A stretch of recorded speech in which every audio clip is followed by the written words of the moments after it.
सकाळचे 10 वाजतायत आणि महाराष्ट्र अनलिमिटेडमध्ये सुरुवातीला एक मोठी बातमी आहे। मोदी सरकार आज आपल्या दुसऱ्या कार्यकाळातील पहिल्या अविश्वास प्रस्तावाला सामोरं जाणार आहे। आजपासून या अविश्वास प्रस्तावावरती संसदेत चर्चा होणार आहे। यावर 10 ऑगस्टला मोदी निवेदन देणार असल्याची माहिती मिळते। लोकसभेत सरकारचं बहुमत असल्यामुळे हा ठराव संमत होणार नाही।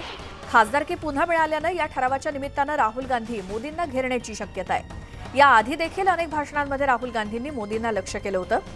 भारत जोडो यात्रेनंतर राहुल गांधींचा आत्मविश्वास वाढलाय। अशातच आता सरकारला घेरण्याची नामी संधी राहुल गांधींकडे चालून आल्यामुळे संसदेत त्यांचं वेगळं रूप पाहायला मिळू शकतं। प्रशांत लीला रामदास आमचे प्रतिनिधी आपल्यासोबत जोडले गेलेत। प्रशांत, खासदारकी पुन्हा बहाल झाल्यानंतर कालच खरं तर राहुल गांधींनी संसदेत हजेरी लावली होती आणि आज अविश्वास प्रस्तावावरती राहुल गांधी देखील चर्चा करण्याची शक्यता, काय सविस्तर त्याबद्दल? बरोबर आहे। आज लोकसभेमध्ये अविश्वास प्रस्तावावरती चर्चा होणार आहे। अविश्वास प्रस्तावाची साधारणतः 11 वाजता प्रथमतः प्रश्नोत्तराचा तास होईल, त्यानंतर 12च्या दरम्यान पेपरले होईल आणि त्यानंतर अविश्वास प्रस्तावावरती चर्चा होण्याची शक्यता आहे। अविश्वास प्रस्तावाच्या दरम्यान प्रमुख विरोधी पक्ष म्हणून काँग्रेसच्या वतीनं राहुल गांधी हे भाषणाला सुरुवात करतील अशी सध्याची माहिती मिळालेली आहे। काँग्रेसच्या वतीने जे नावं देण्यात आलेली आहे त्यात राहुल गांधी यांचं पहिलं नाव आहे, त्यानंतर मनीष तिवारी यांचं नाव आहे। असे काँग्रेसच्या वतीनं नावं देण्यात आले। छत्तीसगडचेही काही खासदार या चर्चेमध्ये भाग घेणार आहे। पण महत्त्वाचं म्हणजे जर बघितलं तर खास करून एनडीएचं, ज्याला राष्ट्रीय लोकशाही आघाडी संबोधले जाते, 330 पेक्षा जास्त खासदार हे लोकसभेमध्ये आहेत। पंतप्रधान नरेंद्र मोदी यांच्या नेतृत्वामध्ये असलेले हे सरकार आहे।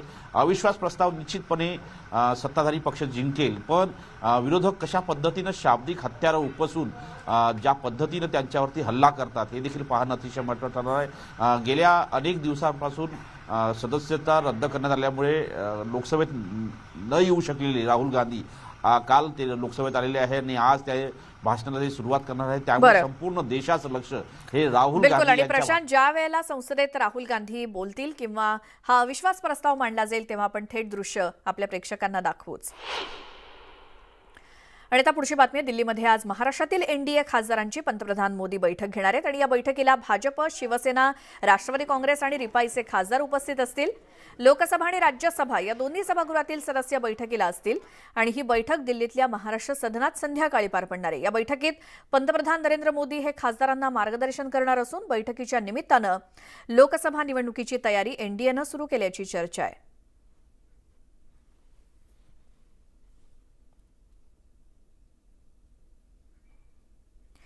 पंतप्रधान मोदींच्या हस्ते देशातील 508 रेल्वे स्थानकांच्या पुनर्विकासाचा पायाभरणी समारंभ नुकताच पार पडला आणि याच पार्श्वभूमीवर आज मुख्यमंत्री एकनाथ शिंदे यांच्या हस्ते कोकण रेल्वेच्या 12 रेल्वे स्थानकांच्या सुशोभीकरणाच्या कामाचं ऑनलाईन भूमिपूजन पार पडणार आहे।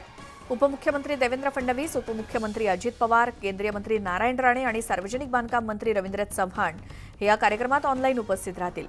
रायगड, रत्नागिरी आणि सिंधुदुर्ग जिल्ह्यातील कोकण रेल्वेच्या एकूण 12 रेल्वे स्थानकांच्या परिसराचे रस्ते, काँक्रिटीकरण आणि सुशोभीकरण इत्यादी कामांचं भूमिपूजन होणार आहे।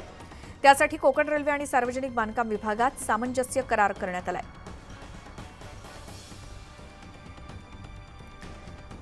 केंद्र सरकारच्या अमृत भारत स्थानक योजनेअंतर्गत धाराशिव रेल्वे स्थानकाच्या पुनर्विकास कामाचं मोदींच्या हस्ते ऑनलाईन उद्घाटन झालं, पण याच कार्यक्रमाच्या श्रेयवादावरून आता धाराशिवमध्ये राजकीय नाट्य रंगल्याचं दिसतंय। कारण कोनशिलेवरती पालकमंत्री तानाजी सावंतांचं नावच नाहीये, त्यामुळे शिंदेंच्या शिवसेनेत नाराजी पसरली आहे आणि याचाच फायदा घेत ठाकरे गटानं सुद्धा सत्ताधाऱ्यांना लक्ष्य करायला सुरुवात केली आहे।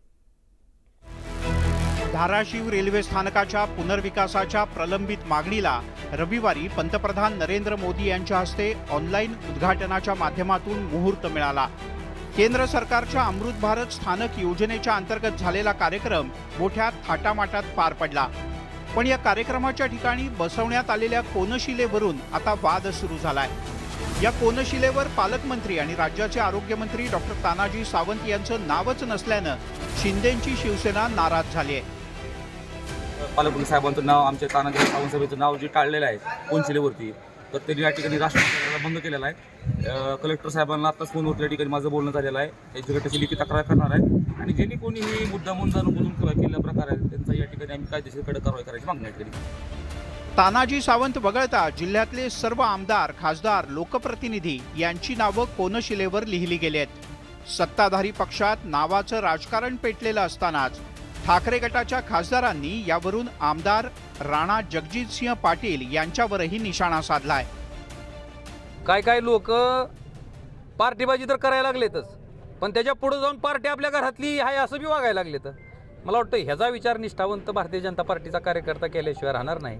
म्हणून मी DRMला सुद्धा स्पष्ट तुमच्या स्टेजवरून विचारलं की बाबा तुम्ही झेंडा लावलेलं दिसलंय, पण त्यांना काही निमंत्रण दिलं नाही कारण ती काय व्यासपीठावर उपस्थित नव्हते. मुद्दा कोनशिलेवरच्या नावाचा असला तरी राणा पाटील यांनी त्यावर न बोलता ठाकरे गटावर पलटवार केला आणि राजकारण आणखीनच तापवलं. कौडगावला आपण टेक्निकल टेक्सटाईल पार्क 19 मध्ये अनाऊन्स केलं होतं. 2.5 वर्षामध्ये या काय म्हणतात लोकप्रतिनिधींनी नेमकं काय केलं स्वतःचं सरकार असताना, आणि आता जी कामं चालली आहेत त्या बाबतीत त्यांच्या नेत्यांसारख्या टोमणेबाजी करण्याने काही होणार नाही. विकास कामांचं श्रेय घेण्याची चढाओढ राजकीय नेते मंडळींमध्ये नेहमीच सुरू असते, पण या चढाओढीत भाजपचे आमदार राणा पाटील यांनी थेट रेल्वे मंत्रालयाच्या कार्यक्रमातच भाव खाल्ल्याचं दिसतंय. त्यातूनच पालकमंत्र्यांचं नाव कोनशिलेवरून हटवलं गेल्याची चर्चा आहे. त्यामुळे येत्या काळात याच मुद्द्यावरून तानाजी सावंत आणि राणा पाटील यांच्यात संघर्ष पेटण्याची शक्यता आहे. बालाजी निरफळ, न्यूज 18 लोकमत, धाराशिव. दक्षिण सोलापूर तालुक्यामध्ये भाजपला मोठा फटका बसलाय आणि दक्षिण सोलापूर तालुक्यातील 52 आजी-माजी सरपंचांनी हैदराबाद येथे जाऊन VRS पक्षात प्रवेश केलाय. यामध्ये दक्षिण सोलापुरातील 38 गावातील विद्यमान सरपंच आहेत, 12 माजी सरपंच आहेत आणि 12 ग्रामपंचायत सदस्यांचा समावेश आहे. BRS पक्षाची शेतकऱ्यांप्रती असलेली ध्येय धोरणं सर्वत्र पोहोचवा आणि परिवर्तनासाठी तयारीला लागा असं आवाहन तेलंगणाचे मुख्यमंत्री चंद्रशेखर राव यांनी केलंय.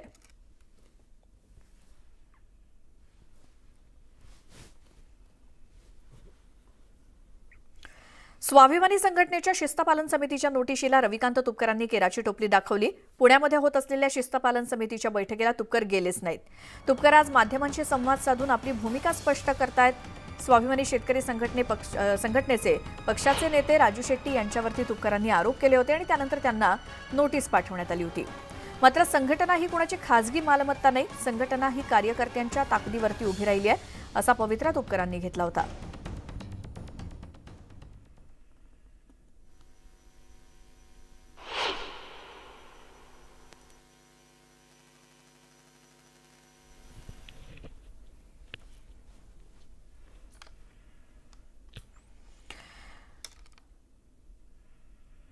तुपकरांना शिस्तपालन समितीची नोटीस आली होती. मात्र या बैठकीला रविकांत तुपकर पुण्यातल्या बैठकीला गैरहजर राहिले. स्वाभिमानी संघटनेमध्ये राजू शेट्टी आणि रविकांत तुपकर यांच्यामध्ये वादाची ठिणगी पडली आहे आणि म्हणूनच तुपकरांना शिस्तपालनाची नोटीस बजावण्यात आली होती. वारंवार मी राजू शेट्टी साहेबांना अनेक बैठकांमध्ये सांगितलेलं आहे आणि या संदर्भामध्ये आमच्या अनेक वेळा मीटिंग झालेल्या आहेत. त्यांच्या कानावर हे सगळे विषय मी या अगोदर अनेक वेळा टाकलेले आहेत. त्यामुळं वारंवार तेच किती वेळा टाकायचं हा प्रश्न माझ्यासमोर निर्माण होतो. प्राध्यापक पोपळे सर जे आहेत शिस्तपालन समितीचे अध्यक्ष, त्यांनी मला निमंत्रणासाठी फोन केला होता. त्यांच्याही कानावर मी सविस्तर भूमिका माझी त्या ठिकाणी मांडलेली आहे. वारंवार त्यांना पण काही गोष्टी सांगितलेल्या आहेत जे काय आमचे आक्षेप आहेत. आणि कालच मी त्यांना फोन करून कळवलं होतं की मी या समितीच्या बैठकीला मी येणार नाही, कारण मी वारंवार तुम्हाला ह्या सगळ्या गोष्टी अवगत केलेल्या आहेत आणि तुम्हाला सगळे विषय माहिती आहे. निर्णय तुम्हाला घ्यायचा आहे, त्यामुळं मी येणार नाही. आणि ह्या ज्या काही सगळ्या या पक्षात जाणार त्या पक्षात जाणार अशा ज्या काही अफवा सुरू आहेत या अफवा कृपया थांबवा अशी माझी विनंती आहे सगळ्यांनाच. मला संघटनेत राहूनच शेतकरी चळवळीचं काम करायचं आहे. माझ्या दृष्टीनं शेतकरी हा माझा आत्मा आहे, शेतकरी हा माझा प्राण आहे आणि रक्ताच्या शेवटच्या थेंबापर्यंत मला शेतकऱ्यांसाठी लढत राहायचं आहे. हा निर्णय मी घेतलेला आहे आणि मी आजपासून कामाला. आणि आता पुढची बातमी. छत्रपती संभाजीनगरच्या जिल्हा नियोजन बैठकीमध्ये विकास निधी वाटपावरून जोरदार खडाजंगी झाली. विरोधी पक्षनेते अंबादास दानवे आणि मंत्री संदीपान भुमरे यांच्यामध्ये जोरदार शाब्दिक चकमक झाली.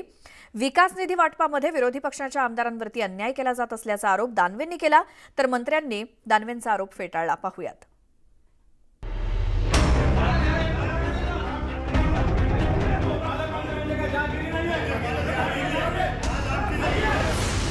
छत्रपती संभाजीनगर जिल्ह्याच्या नियोजन बैठकीमध्ये जोरदार खडाजंगी झाली आहे. रोजगार हमी योजना मंत्री संदीपान भुमरे आणि विधान परिषदेचे विरोधी पक्षनेते अंबादास दानवे यांच्यात हमरीतुमरी पाहायला मिळाली. पालकमंत्री म्हणजे जहागिरी नसल्याचं दानवे यांनी भुमरेंना चांगलंच सुनावलं, तर भुमरे यांनी आपली जहागिरी असल्याचं ठणकावून सांगितलं.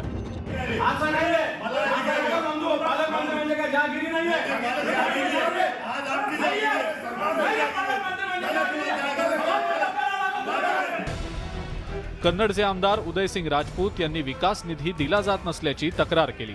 त्यानंतर अंबादास दानवे यांचा पारा चढला.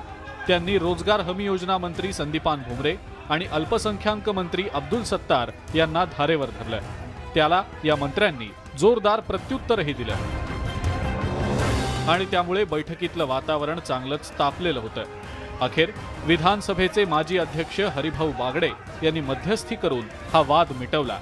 तर बैठकीनंतर दोन्ही मंत्र्यांनी गैरसमजातून हे घडल्याची सारवासारव देखील केली.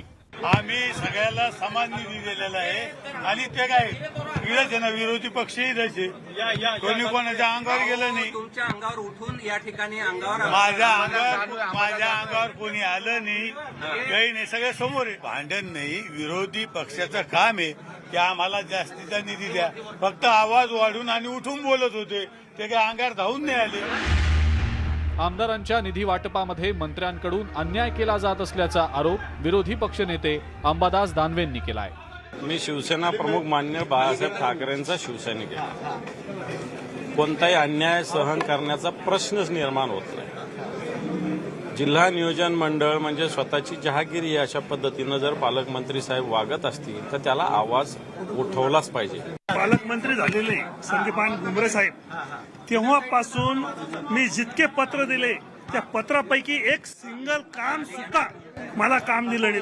त्यांनी सिंगल काम दिलं नाही. आमच्या मतदारसंघात काही कामं टाकलेली असतील, झालेल्या कामांवर काम टाकताय आणि एकदम बाजार मांडलेला, टक्केवारीचा बाजार मांडलेला आहे. इकडे शिंदेंच्या नेतृत्वातील शिवसेनेचे आमदार संजय शिरसाट यांनी सत्ताधाऱ्यांना अधिकचा विकास निधी मिळाल्याची कबुली दिली आहे. याच्यातनं असं निघतं की ठाकरे गटाचे जे आमदार आहेत त्यांना तुम्ही मुद्दामून निधी देत नाहीत असा प्रश्न त्यांनी उपस्थित. असं काही नाहीये, असं कोणताही हेतू नाहीये. निश्चित 19-20 होणारच, परंतु जे सत्तेमध्ये असतात त्यांना वाटा निश्चित जास्त मिळेल म्हणून त्याचा गैरसमज करण्याचा काही प्रश्न येत नाही. महाविकास आघाडी सरकारच्या काळामध्ये तत्कालीन अर्थमंत्री अजित पवार हे विकास निधी देत नसल्यामुळं बंड केल्याचा दावा एकनाथ शिंदे आणि त्यांच्या समर्थक आमदारांनी केलेला होता. आता पालकमंत्री विकास निधी वाटपामध्ये भेदभाव करत असल्याचा आरोप ठाकरे पक्षाच्या आमदारांकडून होतोय. जिल्हा नियोजन बैठकीमध्ये दोन्ही शिवसेना नेत्यांमध्ये चांगलीच तूतू मैमे झाल्याचं पाहायला मिळालं. सुधीर जाधवसह सिद्धार्थ गोदाम, न्यूज 18 लोकमत, छत्रपती संभाजीनगर. एक मोठी बातमी आहे. मुंबईतल्या मंत्रालय नियंत्रण कक्षाला धमकीचा फोन आल्याची माहिती समोर आली आहे. येत्या 1 ते 2 दिवसात अतिरेकी हल्ल्याची धमकी या फोनवरून देण्यात आली आहे आणि या फोननंतर मुंबई पोलीस सतर्क झालेत.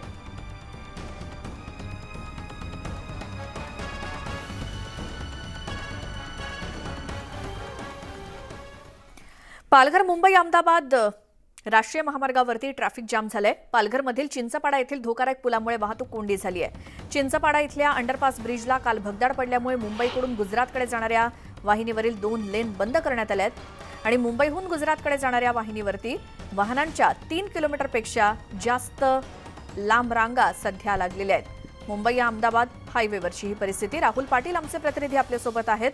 या हायवेवरती सध्या काय परिस्थिती आहे राहुल? नक्कीच आपण बघायला गेलं तर काल मुंबई अहमदाबाद राष्ट्रीय महामार्गावरील पालघरमधील जो चिंचपाडा आहे या ठिकाणी जो अंडरपास ब्रिज आहे या ब्रिजला मोठं भगदाड पडलं. लोखंडी सळया सुद्धा या ब्रिजच्या ज्या आहेत त्या बाहेर आल्यात आणि त्याच्यामुळे हा ब्रिज जो आहे तो धोकादायक बनलेला आहे. आज पहाटेपासूनच या ठिकाणी मोठ्या प्रमाणावर वाहतूक कोंडी झालेली पाहायला मिळते. मुंबईकडून गुजरातकडे जाणाऱ्या वाहिनीवरील 2 लेन ज्या आहेत त्या बंद करण्यात आलेल्या आहेत वाहतुकीसाठी आणि एकाच लेनवरून वाहतूक जी आहे ती सुरू आहे. त्याच्यामुळे मोठ्या प्रमाणावर वाहतूक कोंडी झालेली पाहायला मिळते. या ठिकाणी जवळपास 3 ते 4 किलोमीटरच्या वाहनांच्या लांब रांगा ज्या आहेत त्या सध्या लागलेल्या आहेत. पोलिसांकडून या ठिकाणी बॅरिकेड्स लावण्यात आलेले आहेत. मात्र अजूनही पुलाच्या दुरुस्तीचं काम जे आहे ते हाती घेण्यात आलेलं नाहीये. त्याच्यामुळे येत्या काही दिवस या ठिकाणी प्रवासी असतील किंवा वाहन चालक असतील त्यांना या ठिकाणी मोठ्या प्रमाणावर वाहतूक कोंडीचा जो आहे तो सामना करावा लागणार आहे. बिलकुल. राहुल, धन्यवाद या सगळ्या माहितीसाठी. ब्रेकनंतर तुमचं स्वागत महाराष्ट्र अनलिमिटेडमध्ये. महिनाभरापूर्वी तेजीत असलेली कोथिंबीर, मेथी आणि शेपू आता रस्त्यावरती फेकण्याची वेळ नाशिकच्या शेतकऱ्यांवरती आली आहे. नाशिकच्या बाजार समितीत सोमवारी झालेल्या लिलावादरम्यान कवडीमोल भाव मिळाल्यामुळे अनेक शेतकऱ्यांनी कोथिंबीर, मेथी आणि शेपू बाजार समितीच्या आवारातच फेकून देत संताप व्यक्त केला. झालेलं उत्पादन खर्च सुद्धा निघत नसल्यामुळे नाशिकमधील शेतकरी शेतीमाल रस्त्यावरती फेकून देत संताप व्यक्त करतोय. विशेष म्हणजे महिन्याभरापूर्वी कोथिंबीर आणि मेथीच्या जुडीला 150 ते 200 रुपये मोजावे लागत होते आणि महिन्याभरातच बदललेल्या परिस्थितीमुळे बळीराजापुरता हवालदिल झालाय.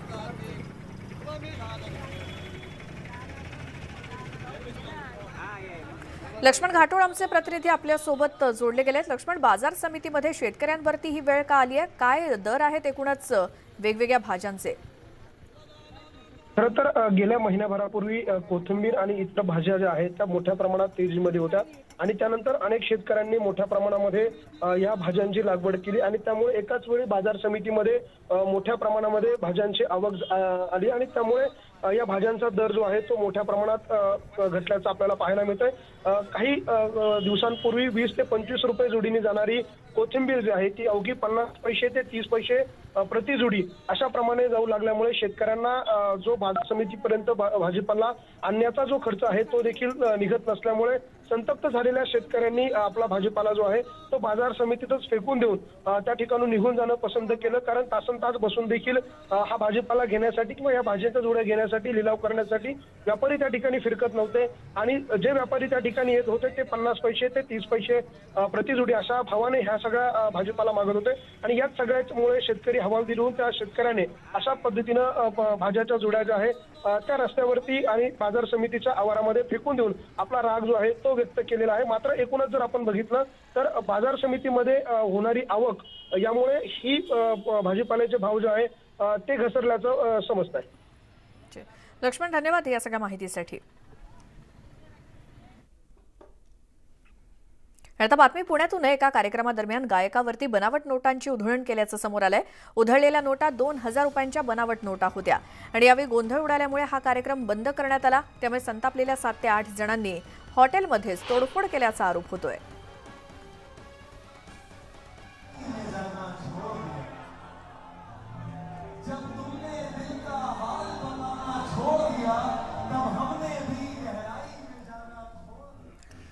पुण्यामध्ये एका गायकावरती नोटांची उधळण करण्यात आली. मात्र या नोटा 2000 रुपयांच्या बनावट नोटा होत्या असं समोर आलंय. आमचे प्रतिनिधी वैभव सोनावणे आपल्या सोबत आहेत. वैभव, हा जो काही धक्कादायक प्रकार घडलाय, कुठलं हॉटेल आणि कधी हा कार्यक्रम झाला होता? कुणी या उधळल्यात नोटा 2000 रुपयांच्या आणि त्याही बनावट? वॉटर पब्स अँड किचन या पबमध्ये बिस्मिल या प्रसिद्ध कव्वालचा कार्यक्रम कव्वालीचा आयोजित करण्यात आलेला होता आणि या कार्यक्रमासाठी आयोजकांनीच 2000 रुपयाच्या बनावट नोटा ज्याच्यावरती गांधीजींच्या ऐवजी बिस्मिल या कव्वालाचं चित्र छापण्यात आलेलं होतं ते तिथे निमंत्रितांना उडवण्यासाठी दिलेले होते आणि हे पैसे दिल्यानंतर, हे पैसे उडवल्यानंतर तिथे आणखी काही जण जे आलेले होते 4 ते 5 जणांच्या टोळक्यानं हे पैसे उडवण्यासाठी पैशाची या बनावट नोटांची मागणी त्यांच्याकडे केली. मात्र त्यावरून जे आयोजक आहेत त्यांच्यामध्ये आणि या 4 ते 5 जणांच्या टोळक्यामध्ये वादावादी झाली आणि त्यातून धक्काबुक्की झाल्यामुळे आयोजकांनी हा कार्यक्रम जो आहे तो बंद केलेला होता आणि त्यामुळे या पबमध्ये मारामारी झाली. तोडफोडीची सुद्धा घटना घडल्याचा गुन्हा जो आहे तो मुंडवा पोलीस ठाण्यामध्ये दाखल करण्यात आलेला आहे. या सगळ्या प्रकरणामध्ये जे 4 जण आहेत त्यांची चौकशी जी आहे ती पोलिसांनी सुरू केलेली आहे. 2 दिवस झालेत. मात्र पहाटेपर्यंत चालणाऱ्या पबच्या या सगळ्या संस्कृतीमुळे कायदा सुव्यवस्थेचा प्रश्न निर्माण होतोय का आणि त्यासोबतच सगळ्यात महत्त्वाचं म्हणजे बनावट नोटा ते कुठल्याही पद्धतीनं तयार करणं हा सुद्धा गुन्हा आहे. या सगळ्याच्या बाबतीत पोलीस कधी लक्ष देणार असाही प्रश्न या निमित्तानं उपस्थित होता.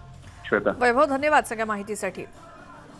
महाराष्ट्र अनलिमिटेडच्या सुरुवातीला एक मोठी बातमी मुंबईतून. मंत्रालय नियंत्रण कक्षाला धमकीचा फोन आला होता. येत्या 1 ते 2 दिवसात अतिरेकी हल्ल्याची धमकी फोनवरून देण्यात आली होती आणि यानंतर पोलिसांनी तातडीनं तपासाची चक्र फिरवत एका व्यक्तीला ताब्यात घेतलंय. ज्या व्यक्तीनं मंत्रालयामध्ये फोन करून धमकी दिली होती त्या व्यक्तीला आता ताब्यात घेण्यात आले. अधिक माहिती घेऊयात. प्रणाली कापसे आमच्या प्रतिनिधी आपल्या सोबत आहेत. प्रणाली, कोण आहे ही व्यक्ती जिला ताब्यात घेतलंय आणि ज्यानं हा फोन केला होता मंत्रालयातला? अजून तरी या संदर्भामध्ये खूप अधिकची माहिती मिळू शकलेली नाही, परंतु या व्यक्तीला पोलिसांनी ताब्यात घेतलेला आहे. अशा पद्धतीचा धमकी आपल्याला माहिती आहे की 15 ऑगस्ट जवळ येतो आहे आणि दरवेळेला 15 ऑगस्टच्या जवळपास अशा अतिरेकी कारवाई होण्याची शक्यता नाकारता येत नाही. त्या दृष्टीनं पोलीस प्रशासन यंत्रणा ही मजबूत असते, कार्यान्वित असते आणि अनेक ठिकाणी मोठा बंदोबस्त सुद्धा लावला जातो. परंतु त्याच पूर्वी अशा पद्धतीनं धमकीचा फोन येणं, त्यामुळे या गोष्टीला अतिशय गांभीर्यानं घेण्यात आलेला आहे. या धमकीचा फोन आल्यानंतर ताबडतोब पोलिसांनी चक्र फिरवली आणि या व्यक्तीला ताब्यात घेण्यात आलं. ही व्यक्ती कोण आहे, कुठली आहे, या संदर्भातली अजून अधिकृत किंवा अजून विस्तृत माहिती मिळू शकलेली नाहीये. थोड्या वेळातच ती माहिती मिळेल, त्यावेळेला आपण अधिकची माहिती आपल्या प्रेक्षकांना देऊ शकू. बिलकुल प्रणाली, धन्यवाद तोपर्यंत या सगळ्या माहितीसाठी. पुढची बातमी आहे. स्वाभिमानी संघटनेच्या शिस्तपालन समितीच्या नोटिशीला रविकांत तुपकर यांनी केराची टोपली दाखवली. तुपकर यांनी बुलढाण्यातून आपली भूमिका स्पष्ट केली आहे. शिस्तपालन समितीसमोर जाण्यासाठी रविकांत तुपकर काही तयार नाहीत. मात्र शिस्तपालन समिती आधीच वरिष्ठांना रविकांत तुपकर यांनी सातत्यानं होत असलेल्या आक्षेपाबाबत माहिती दिली होती. त्यामुळे शिस्तपालन समितीकडे जाणं शक्य नसलं तरी मी स्वाभिमानी शेतकरी संघटनेत राहूनच शेतकऱ्यांसाठी काम करणार असल्याची भूमिका त्यांनी मांडली.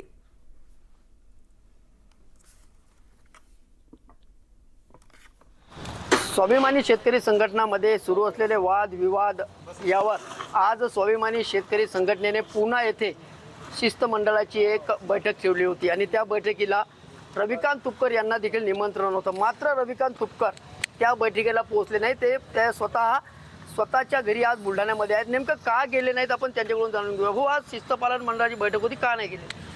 नाही, माझे जे काही आक्षेप आहेत नेतृत्वाच्या कार्यपद्धती भूमिकेबद्दलचे, हे आक्षेप मी साहेबांकडे एकदा नाही, या 4-5 वर्षामध्ये अनेक वेळा नोंदवलेले आहेत. आणि आमच्या प्रमुख जे काही वरच्या लेवलला 2-3 जण आम्ही काम करतो, तर आम्हाला त्यांच्याजवळ पण मी हे सगळं मांडलेलं आहे. त्या समितीचे जे आहेत पोपळे सर, तर त्यांच्याकडे पण मी अनेक वेळा हे विषय मांडलेले आहेत. त्यांचाही मला फोन आला होता, त्यांच्याकडे मी हे सगळं सांगितलेलं आहे आणि त्यांना सगळे विषय माहीत आहे. वारंवार किती वेळा त्याच बैठका घ्यायच्या. परंतु राजू शेट्टी स्वतः असं म्हणतात की रविकांत तुपकर यांच्याशी माझं थेट बोलणंच झालेलं नाही. वा, अनेक वेळा झालेलं आहे. 4-5 वर्षात झालं नसेल असं तुम्हाला वाटतं का? अनेक वेळा झालेलं आहे. अनेक वेळा आमच्या बंद दारावर बैठका झालेल्या आहेत. अनेक वेळा खूप वेळा बैठका झालेल्या आहेत आणि या सगळे विषय त्यांच्यापर्यंत पोहोचवलेले आहेत. आतापर्यंत स्वाभिमानी शेतकरी संघटनेमध्ये अतिशय चांगल्या पद्धतीनं काम करणारे तुपकर आज अचानक आक्रमक का झाले? काय कारण असेल यामागचं? नाही, अचानक आक्रमक झाले असं नाही. मी वेळोवेळी माझी भूमिका त्यांच्यासमोर मांडलेली आहे, आक्षेप नोंदवलेले आहेत, त्याच्यावर पुढे काहीच झालं नाही आणि आमचे आता हात टेकले म्हणून आम्हाला पदाधिकाऱ्यांच्या बैठकीमध्ये भावना मोकळ्या कराव्याशा वाटल्या. असं सांगण्यात आलं राजू शेट्टीकडून की अंतर्गत स्थानिक लेवलचे वाद आहेत. मी पुन्हा सांगतो, बुलढाणा जिल्ह्यातल्या आणि महाराष्ट्रातल्या कोणत्याही जिल्ह्यातल्या कोणत्याही कार्यकर्त्याशी माझा वाद नाही. मी सांगतोय की माझ्या कार्यपद्धतीबद्दल आणि भूमिकेबद्दल आक्षेप आहे, तर विनाकारण कुठेतरी विषयांतर करायचं म्हणून माझा वाद कुणाशी पण जोडू नका ना. माझं नाव कुणाशी पण नका जोडू. मी सांगतोय वादी प्रतिवादी आणि मग दुसरीकडे कुठे घेऊन जाता काय? पुन्हा सांगतो की माझा कोणत्याही कार्यकर्त्याशी वाद नाही आहे. परंतु तुम्ही असे बोलले होते की एकट्या कोणाची संघटना नाही, ही कार्यकर्ते संघटना आहे. नेमकं काय अर्थ काढवायचा? अरे, हे तर बट नॅचरल आहे की ज्या लोकांनी चळवळीमध्ये योगदान दिलेलं आहे, ज्या लोकांनी संघटनेसाठी लाठ्याकाठ्या खाल्ल्या, तुरुंगात गेले, पोलिसाचा मार खाल्ला, घरादारावर तुळशीपत्र ठेवून वेळ दिला, पैसा खर्च केला, त्या प्रत्येक कार्यकर्त्याची ही संघटना आहे असं माझं मत आहे. शिस्तपालन समितीला आपण आज गैरहजर आहेत. शिस्तपालन समितीने घेतलेला निर्णय तो तुम्हाला मान्य असेल का? तुमची पुढची भूमिका काय असेल? मला ज्यावेळी त्यांचा निरोप आला त्याच वेळी मी त्यांना सांगितलं, मी कालही त्यांना कळवलं की मी बैठकीला येणार नाही. माझं म्हणणं सगळं मी अनेक वेळा तुमच्यासमोर मांडलेलं आहे. माझे जे काही आक्षेप आहेत त्या आक्षेपाच्या अनुषंगाने निर्णय तुम्ही घ्यायचा. जो निर्णय घ्याला तो तुम्हाला मान्य असेल. बघू काय घेतात काय नाही. जो काही निर्णय होईल तो शिस्तपालन समिती घेईल. तरीही तुम्ही बोलताय की तुम्हाला शेतकऱ्यांसाठी काम करायचं आहे. बिलकुल करायचं. माझा आत्मा शेतकरी आहे, माझा प्राण शेतकरी आहे, माझा जीव शेतकरी आहे. म्हणून मी माझ्या तारुण्याच्या आयुष्याचे 20 वर्ष चळवळीला दिलेले आहेत. आम्ही कधी घरादाराची पर्वा केली नाही, आम्ही कधी लेकराबाळाची पर्वा केली नाही. आमचं सर्वस्व अर्पण करणे एखाद्या विषयाला घेऊन हा जो विषय असतो. मी काय असं हंगामी कार्यकर्ता नाही आहे ना की 6 महिन्यांनी परत आलो असं वगैरे नाही आहे. आम्ही पूर्ण वेळ महाराष्ट्रभर फिरलो. 2-2, 3-3, 4-4 महिने महाराष्ट्रभर मुक्काम केले. गाव टू गाव फिरलो, चळवळ लोक जोडले, प्रस्थापितांना अंगावर घेतलं. मी एकट्यानेच नाही, माझ्यासारख्या अनेक लोकांनी केलं. त्यामुळं म्हणजे ज्या गोष्टीसाठी आपलं सर्वस्व अर्पण केलं आहे तर त्याचं एक वेगळं हे असतं, लक्षात ठेवा. शेतकऱ्यांसाठी काम करणं याच्यामध्ये आम्हाला मानसिक आनंद मिळतो. त्यामुळं हे काम आम्ही चळवळीचं काम नेटानं पुढे नेणार आहे. तुपकरांना दाबण्याचा प्रयत्न का होतोय आणि कोण करताय? त्याच्याबद्दल मी नाही सांगू शकत, तुम्ही शोध लावा त्याला. या ठिकाणी हे होते रविकांत तुपकर आणि त्यांनी स्पष्ट आपली भूमिका या ठिकाणी स्पष्ट केलेली आहे. शिस्तपालन समिती जो काही निर्णय घेईल तरीही मी शेतकऱ्यांसाठी शेवटपर्यंत लढेल, अशा प्रकारची भूमिका जी आहे ती रविकांत तुपकर यांनी बोलताना व्यक्त केली आहे. राहुल खंडारे, न्यूज 18 लोकमत, बुलढाणा. पुढची बातमी कोल्हापुरात नाही, तिथे जिल्हाधिकारी आणि भाजपमध्ये संघर्ष निर्माण झालाय. जिल्हाधिकारी राहुल रेखावार माजी पालकमंत्र्यांचा ऐकून कारभार करत असल्याचा आरोप भाजपनं केलेला आहे आणि म्हणून कोल्हापुरात जिल्हाधिकारी आणि भाजप यांच्यातला संघर्ष.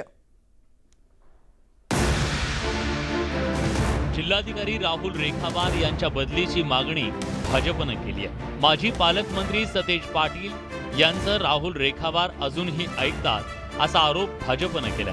पूरस्थिती निर्माण होण्याची शक्यता नसतानाही जिल्हाधिकारी राहुल रेखावार यांनी जनतेला भीती घातली. यामागेही माजी पालकमंत्र्यांचा हात असल्याचा गंभीर आरोप भाजपनं केलाय. कोल्हापूरचे जिल्हाधिकारी हे स्वतःला मालक समजून काम करायला आहेत. कोल्हापूरचं का काय असं कळायची पाळी आता म्हणजे प्रश्न पडलाय लोकांना.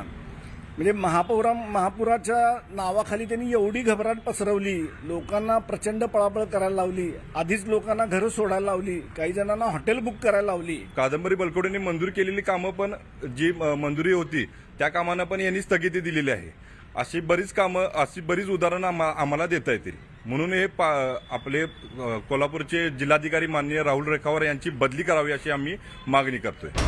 पूर नसताना अनावश्यक भीती घालून नागरिकांना घर सोडायला भाग पाडल्याचा आरोप स्थानिकांनी केलाय. सशाच्या काळजाच्या अधिकाऱ्यामुळे पूरग्रस्तांचं आर्थिक नुकसान झालं असून त्याला जबाबदार कोण असा सवाल जनता विचारतीये.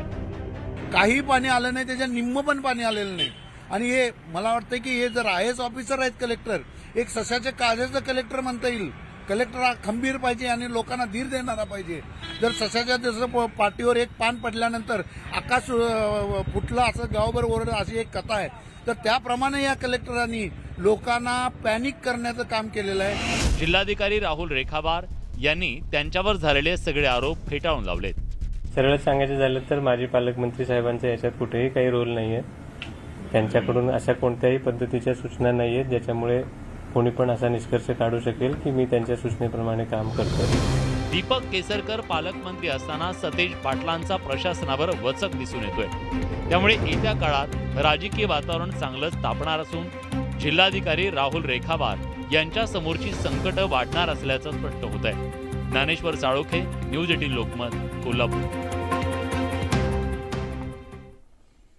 लोणावळ्यामध्ये पावसाचा जोर कमी झालाय. शहरामध्ये गेल्या 24 तासात केवळ 4 मिलीमीटर पावसाचीच नोंद झाली आहे. लोणावळ्यामध्ये आतापर्यंत 3,342 मिलीमीटर पावसाची नोंद झाली असून गेल्या वर्षीच्या तुलनेत यंदा जास्त पाऊस झालाय. मात्र सध्या पाऊस ओसरल्यामुळे धबधब्याचा प्रवाह कमी झालाय आणि याचा परिणाम पर्यटनावरती होताना दिसतोय.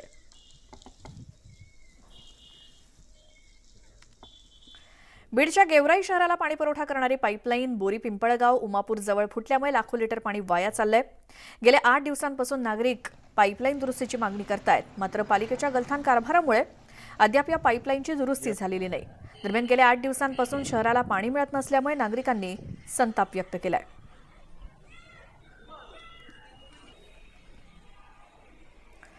नंदुरबार जिल्हा परिषदेच्या स्थायी समितीच्या सभेत शिक्षण, महिला बालकल्याण आणि जलजीवन मिशनच्या कामकाजावरून सदस्यांची नाराजी पाहायला मिळाली. अतिदुर्गम भागामध्ये गेल्या अनेक महिन्यांपासून गरोदर मातांना अमृत आहारच मिळत नसल्याचा आरोप सदस्यांनी केला. तसंच जलजीवन मिशनच्या ढिसाळ नियोजनामुळे जिल्ह्यातील हर घर जल मोहीम धोक्यात आल्याचं सुद्धा सदस्यांनी म्हटलंय. त्यामुळे खातेनिहाय चौकशीची गरज असल्याचं सदस्यांनी मुख्य कार्यकारी अधिकाऱ्यांसमोर स्पष्ट केलं.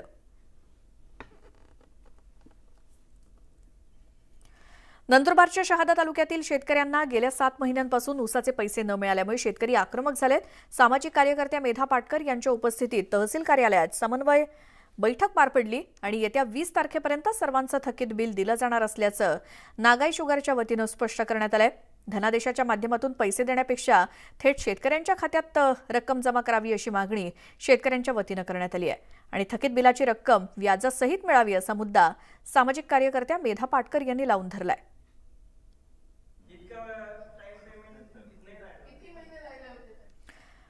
नागपूरच्या वाडी परिसरामध्ये सुगंधित तंबाखूच्या गोडाऊनवरती पोलिसांनी छापा टाकला. गुजरातमधून हा तंबाखू आणला जात असल्याची माहिती क्राईम ब्रांचला मिळाल्यानंतर ही कारवाई करण्यात आली आहे. या कारवाईमध्ये 1000 किलो सुगंधित तंबाखू जप्त करण्यात आलाय. अन्न आणि औषध विभागाच्या वतीनं हा मुद्देमाल जप्त करण्यात आला असून या प्रकरणी 3 आरोपींविरोधात गुन्हा दाखल झालाय. जर गोडाऊनची झडती घेतली असता आम्हाला त्या गोडाऊनच्या आतमध्ये तसेच त्या आयशर ट्रकमध्ये बऱ्याच मोठ्या प्रमाणात प्रतिबंधित सुगंधित तंबाखूचा साठा मिळून आला. त्यावरून आम्ही त्वरित फूड अँड ड्रग्सचे अन्न सुरक्षा अधिकारी ललित सोयाम यांना पत्र देऊन बोलविलं आणि त्याच्यासोबत पंचनामा कारवाई केली. जवळपास आम्हाला एक 5,05,000 रुपयाचा एवढा सुगंधित माल तो मिळून आलेला आहे. 20 अन्वये गुन्हा हा दाखल करण्यात आलेला आहे. पुढील तपास सुरू आहे. नालासोपारा पोलिसांनी तलवार गँगचा पर्दाफाश केला. पेल्हार भागातून पोलिसांनी दोघांना अटक केली आणि आरोपींजवळून 5 तलवारी, 4 खंजीर आणि 18 कोयते अशी प्राणघातक शस्त्र जप्त केली आहेत. व्हिडिओमध्ये धारधार शस्त्र हातात घेऊन दहशत माजवण्याचा प्रयत्न सुरू होता आणि हा व्हिडिओ व्हायरल झाला आणि पोलिसांनी साहिल सारवा आणि विनोद नागर या दोघांना अटक केली आहे. त्याप्रमाणे त्यांना ताब्यात घेतलं. त्यानं त्यांच्याकडे अजून विचारपूस केली असता पिकअपमध्ये आणखीन 2 तलवारी मिळाल्या. अशा प्रकारे पिकअप आणि टोटल 5 तलवारी, 4 खंजीर आणि 18 कोयते घेऊन त्यांना पोलीस स्टेशनमध्ये आणून त्यांच्या विरुद्ध भारतीय हत्यार कायद्याप्रमाणे कारवाई करण्यात आलेली आहे. त्यांना अटक करून त्यांचा PCR घेतलेला आहे. दिनांक 7/8/2023 पर्यंत त्यांचा PCR आहे. मुंबईच्या कांदिवली पोलिसांनी बस स्थानकावरती गर्दीचा फायदा घेऊन मोबाईल चोरणाऱ्या टोळीतील 5 जणांना अटक केली. त्यांच्याकडून विविध कंपन्यांचे 74 मोबाईल्स जप्त केलेत, ज्यांची किंमत सुमारे 7,35,000 रुपये. हे सर्व आरोपी बस स्थानकावरती गर्दीत चढत असताना एकमेकांना धक्काबुक्की करून मोबाईल चोरी करायचे आणि या टोळीत आणखी किती सदस्य आहेत याचा शोध पोलिसांकडून घेतला जातोय. वथारू कॉलेज बस स्टॉप के पास हमें इन्फॉर्मेशन प्राप्त हुआ कि कोई 2 व्यक्ति संशयित दिखे हैं, तो उनको जब पुलिस ने वहां जाके ताबे में लिया तो एक चोरी का मोबाइल रंगे हाथ उनके पास से प्राप्त हुआ. अरेस्ट करने के बाद जब चौकसी किया तो अभी तक 74 मोबाइल उनसे रिकवर करने में पुलिस को सक्सेस मिली है. इसमें 2 चोर और 3 रिसीवर ऐसे 5 आरोपी अभी तक अरेस्ट किए हैं. ब्रेकनंतर महाराष्ट्र अनलिमिटेडमध्ये एक मोठी बातमी. पुण्यामध्ये शरद पवारांची सभा होणार आहे. ऑगस्ट महिन्याच्या अखेरीस ही सभा होणार आहे. राष्ट्रवादीतल्या फुटीनंतर ची ही दुसरी सभा आहे. पहिली सभा यापूर्वी येवला इथं झाली होती आणि त्यानंतर दुसरी सभा आता पुण्यामध्ये होणार आहे शरद पवार यांची या ऑगस्ट महिन्याच्या अखेरीस. आमचे प्रतिनिधी वैभव सोनावणे आपल्यासोबत आहेत. वैभव, शरद पवार यांची सभा पुण्यामध्ये कुठे आणि कधी होणार अंदाजे? श्वेता, 15 ऑगस्ट नंतर राज्यभराचा दौरा करणार असल्याचं शरद पवार यांनी यापूर्वीच घोषित केलेलं आहे. आता पुण्यातल्या सभेसाठी त्यांनी ऑक्टोबरच्या शेवटच्या आठवड्याची वेळ जी आहे ती दिली आहे. अजून तारीख आणि ठिकाण जे आहे ते निश्चित झालेलं नाही. मात्र महाविकास आघाडीच्या ज्या सभा झालेल्या होत्या त्यानंतर राष्ट्रवादीत फूट पडली आणि राष्ट्रवादीत फूट पडल्यानंतर शरद पवार यांनी महाराष्ट्र दौरा सुरू केलेला होता. हा दौरा काही कारणांनी स्थगित करण्यात आलेला होता, जो 15 ऑगस्ट पासून आपण पुन्हा सुरू करतोय असं यापूर्वी शरद पवार यांनी जाहीर केलेलं आहे. बीडमध्ये सुद्धा त्यांची सभा होणार आहे. त्या सभेचं नियोजन जे ते सुरू झालेलं आहे. त्यामुळे आता शरद पवार हे पुन्हा बाहेर पडणार.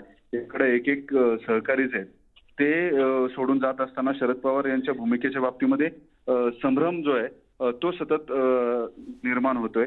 निवडणूक आयोगाला त्यांनी जे पत्र दिलंय त्यामध्ये राष्ट्रवादीमध्ये कुठलीही फूट नसल्याचं त्यांनी म्हटलंय. त्यामुळे नेमकं काय चाललंय याबाबत कार्यकर्त्यांच्या मध्ये सुद्धा संभ्रम आहे आणि त्या पार्श्वभूमीवरती आपली भूमिका स्पष्ट आहे. आपण इंडिया सोबत आहोत असं शरद पवार वारंवार सांगतायत आणि आता त्या दृष्टीनं कार्यकर्त्यांचा संभ्रम दूर करण्यासाठी ते महाराष्ट्राच्या दौऱ्यावरती निघणार आहेत. पुण्यामध्ये ऑगस्टच्या शेवटच्या आठवड्यामध्ये त्यांनी सभेसाठी वेळ दिली आहे. बरं वैभव, धन्यवाद सगळ्या माहितीसाठी.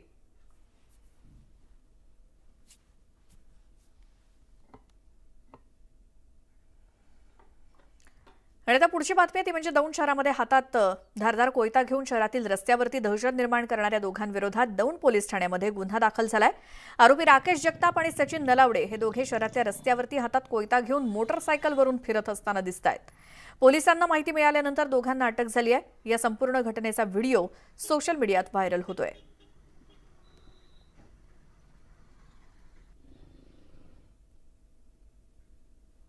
पुण्यामध्ये एका कार्यक्रमादरम्यान गायकावरती बनावट नोटांची उधळण केल्याचं समोर आलं आणि उधळलेल्या नोटा या 2,000 रुपयांच्या बनावट नोटा होत्या. यावेळी गोंधळ उडाल्यामुळे हा कार्यक्रम बंद करण्यात आला. त्यामुळे संतापलेल्या 7 ते 8 जणांनी हॉटेलमध्येच तोडफोड सुद्धा केल्याचा आरोप होतोय.